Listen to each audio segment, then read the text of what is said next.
वालेकुम वरहमतुल्लाहि वबरकातुहू। नाजरीन कैसे हैं आप? अल्लाह ताला आपको हमेशा अपनी हिफ्ज़ व अमान में रखे।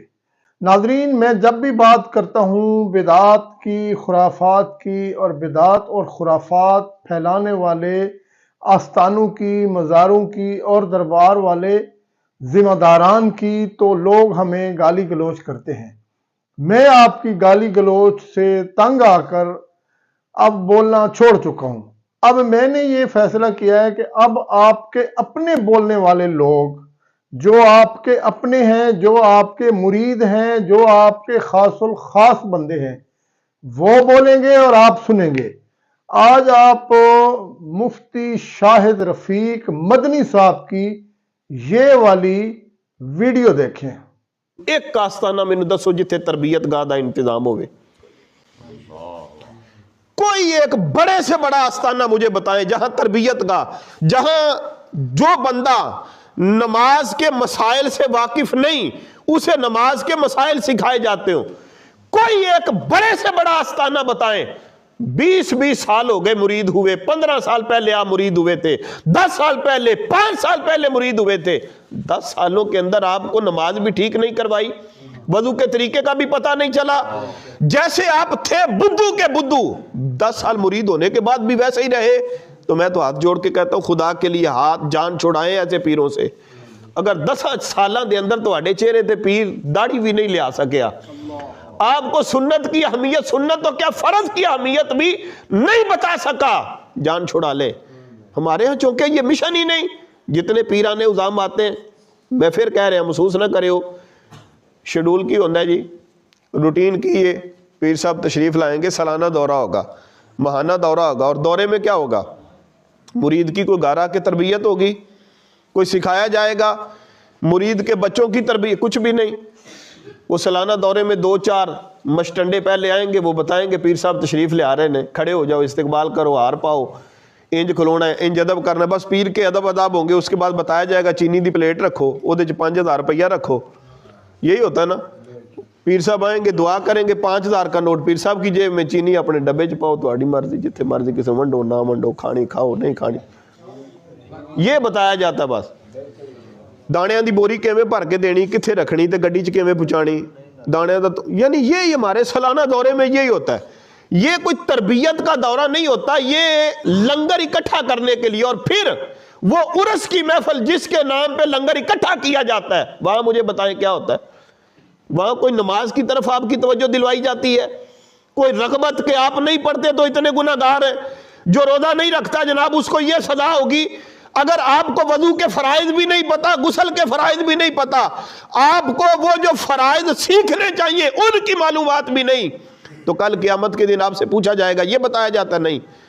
उर्स की महफिल के अंदर भी पीर के फजाइल हैं, उर्स की महफिल में भी कहीं दूर दूर तक तरबियत गाह का। मैं जुमे के दिन एक बड़ा सोच समझ के ये गुजारिश कर रहा था कि जिन्ने पीरां दे मुरीद ने खुदा दा ना जे अज दे दौर दे, पहले ये बताएं कि वली होता कौन है, उसकी अलामतें क्या हैं। और आज के दौर के 100 बंदे जो विलायत के बड़े बड़े दावेदार हैं उनको इकट्ठा करें, कोई एक मुझे ढूंढ के निकाल देना, खुदा की कसम उसके पांव धो के पीने के लिए मैं तैयार हूं। पढ़ ले आप, पीर जमात अली की हिस्ट्री को पढ़े, गौसे आजम की हिस्ट्री को पढ़े, एक एक खिताब के अंदर आने वाले तौबा करके जाते थे गुनाहों से कि आइंदा जिंदगी में कोई गुनाह नहीं करे। बारे बस एक रस्म है जो चली हुई है, महसूस ना कीजिएगा।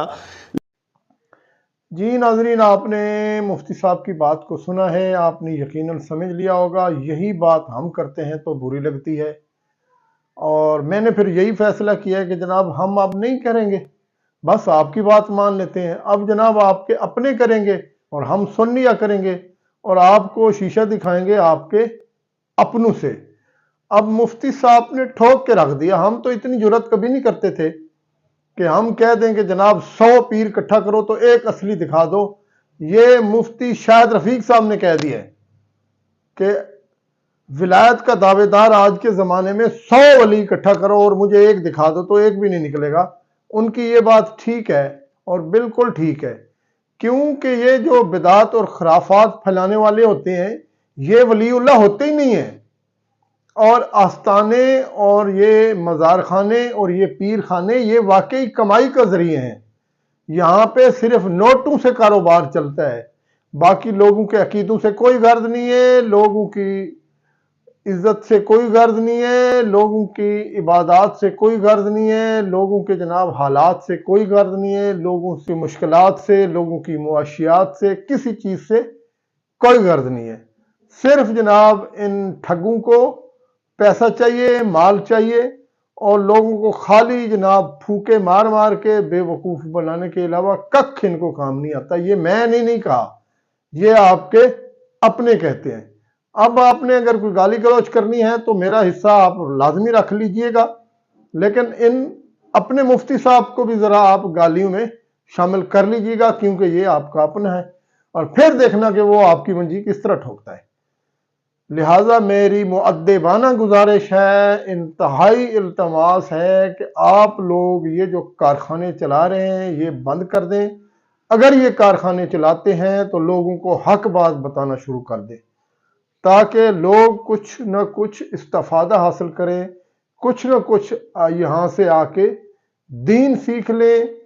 آپ کی جو بنیادی تعلیمات ہیں ان کو آپ سائیڈ پہ رکھیں، جو اللہ اور اس کے نبی کی تعلیمات ہیں وہ لوگوں کے اندر راسخ کرنا شروع کر دیں. لوگوں کو اپنے عقائد سے ہٹا کے اللہ کے دیے ہوئے عقیدے، نبی صلی اللہ علیہ وآلہ وسلم کے دیے ہوئے عقیدے کے اوپر گامزن کریں، لوگوں کو اس طرف لگائیں، اپنی آخرت بھی سیدھی کریں، لوگوں کی بھی آخرت سیدھی کریں، اور اپنا راستہ جنت کی طرف جو ہے نا وہ آسان کریں. اللہ آپ کا حامی و ناصر ہو. السلام علیکم ورحمۃ اللہ وبرکاتہ.